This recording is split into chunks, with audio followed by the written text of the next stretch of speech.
Assalamualaikum warahmatullahi wabarakatuh.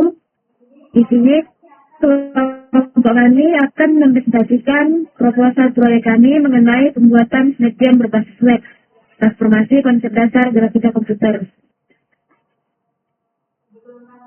Sebelum kami melanjutkan ke pembahasan, izinkan kami memperkenalkan diri terlebih dahulu. Perkenalkan, saya Kak Asdita dan rekan saya Fatimah Martin. Saya Bapak Nabil. Oke, masuk ke pembahasan. Kenapa harus make game?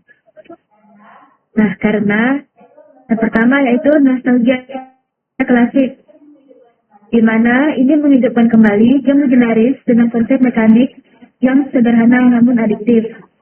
Yang kedua, aksesibilitas interaktif. Game berbasis web browser sepenuhnya. Tidak butuh instalasi, bisa langsung dimainkan di mana saja. Yang ketiga, tantangan grafika. Wadah sempurna untuk memfungsikan manipulasi koordinat, deteksi tabrakan, dan rendering objek dua dimensi secara real time. Selanjutnya akan disampaikan oleh Fatimah Martin. Sihir di balik layar, konsep yang pertama ini ada model. Modelan bentuk. Ular dan ilat sebagai lingkungan koordinat dalam bentuk array atau output relation tersebut. Yang kedua itu ada rendering, warna dan visual. Proses manipulasi untuk memberikan warna. Ya, ular dan makanan. Lalu yang ketiga ada animation. Efek gerak dinamis. Gunakan fungsi perulang game untuk memperbarui posisi ular secara terus-menerus untuk tepat di pergerakan sifat secara kalku.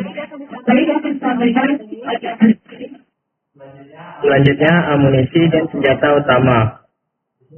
Di sini terdapat 3. Yang pertama HTML5 kanvas. Di sini HTML5 berfungsi sebagai menyediakan elemen kanvas sebagai arena gambar 2 dimensi interaktif tanpa plugin tambahan. Ini adalah arena tempat hidup. Kemudian ada JavaScript atau otak dan logika. Bahannya di sini mengontrol full permainan, mengatur icon di tengah atau keyboard, mouse, kemudian algoritma detection dan sistem point. Dan terakhir ada Node.js dan Express. Di sini berperan sebagai runtime environment yang mengeksekusi server lokal dalam kurung localhost 3000, menghadirkan file statis dari folder publish ke browser pemain. Oke, selanjutnya akan dilanjutkan oleh Ika.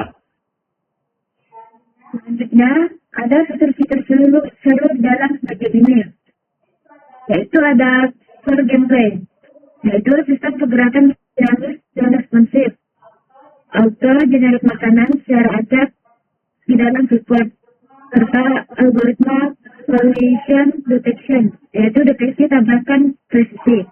Yang kedua ada difficulty scaling, yaitu dynamic state, kecepatan bertambah seiring naik level.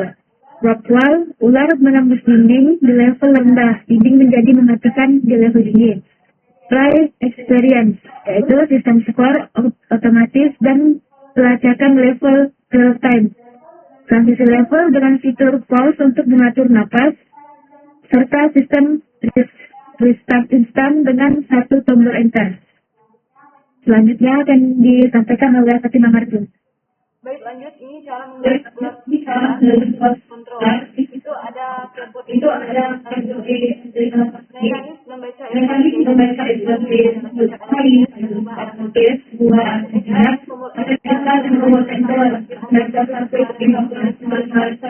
ada mouse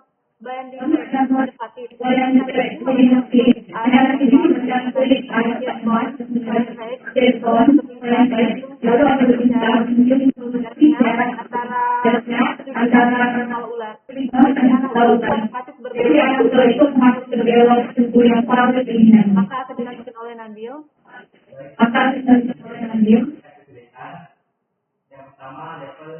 Baik, selanjutnya di sini ada 5 tingkat kesulitan. Memiliki aturan skor 1 sampai 25, kecepatannya di atas 50 milisekund, Kemudian hostnya tembus dinding. Kemudian level kedua normal. Stoknya 26 sampai 50, kecepatannya 200 milisekund, hostnya tembus dinding. Kemudian level 3 medium.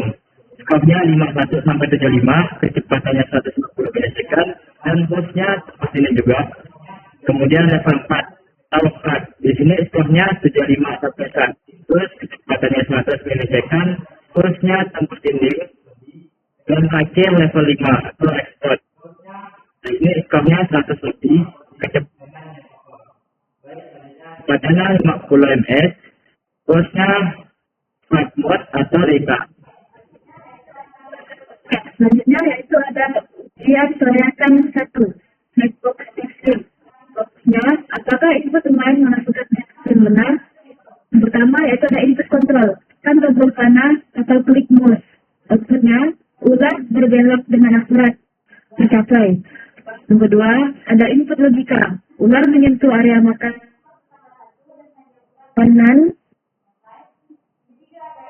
Outputnya, layar memunculkan pada transisi level, tercapai. Baik, selanjutnya akan disampaikan oleh Kasima Martin. Lanjut ujian kelayakan visual testing. Nah, kestabilan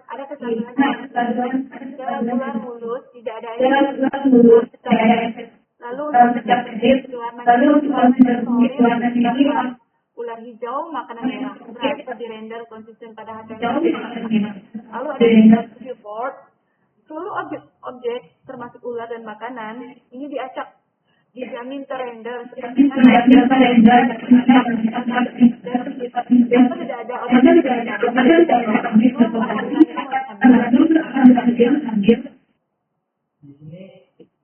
Di sini tahap selanjutnya adalah ujian kelayakan 3, fungsional testing. Fokus di sini ialah apakah algoritma sistem berjalan sesuai matematika. Bentuknya berupa check food, kemudian check collision, move next, dan terakhir throw canvas. Deteksi tabrakan atau collision berupa algoritma sukses membedakan tabrakan atau break dinding versus tabrak tubuh atau hard mode yang berstatus game over sama dengan full aktif ketika. Yang kedua, spawn algoritma berupa map titik random sukses menempatkan makanan persis pada koordinat Z lipatan 20, mencegah makanan spawn di laksan ulang. Dan terakhir, dynamic scaling berfungsi sebagai interval set timeout berhasil dipersingkat secara dinamis setiap naik level, menguji performa logika di kecepatan tinggi. Selanjutnya akan disampaikan oleh Ika. Selanjutnya ini adalah raport akhir pengujian, di mana dari isinya adalah black box, visual, dan fungsional. Report card, target akademis, tingkat keberhasilan fitur 75%, hasil akurat 100%, fungsi fitur berfungsi. Sindeks kerja yang berjalan sangat stabil di lingkungan server lokal. Integrasi antara input keyboard atau mouse, peredaran grafis, HTML canvas, dan distribusi aset Node.js tidak menemukan kendala lag atau memory lag. Yang terakhir ada proses game development life cycle, yaitu DDLC, dari praproduksi hingga pengujian dinyatakan tuntas. Selanjutnya akan disampaikan oleh Fatima Martin. baik, lanjut mendaftar. Nah, jadi ini sudah dijelaskan, tapi solusinya tidak berfungsi.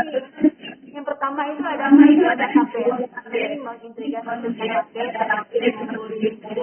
untuk menyimpan rekor pemain secara permanen. Lalu yang kedua ada audio clip. Ini menambahkan background musik, efek suara saat ular makan makanannya, lalu game over juga.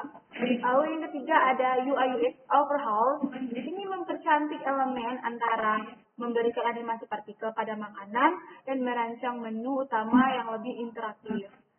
Lanjut keempat ada potensi designer.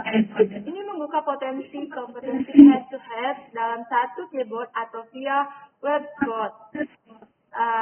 bisa dilanjutkan oleh Nabil. Baik, yang terakhir ialah level clear. Core takeaway. Dari deretan matematika menjadi nostalgia yang interaktif, proyek ini membuktikan bahwa konsep abstrak grafika komputer mulai dari wireframe, transformasi, geometri, hingga deteksi koordinat pixel dapat dihidupkan menjadi karya digital yang menyenangkan dan interaktif hanya menggunakan ekosistem web berupa HTML5, JavaScript, dan Node.js. Yes, NIK to exist. Dan sekian presentasi dari kelompok kami. Assalamualaikum warahmatullahi wabarakatuh.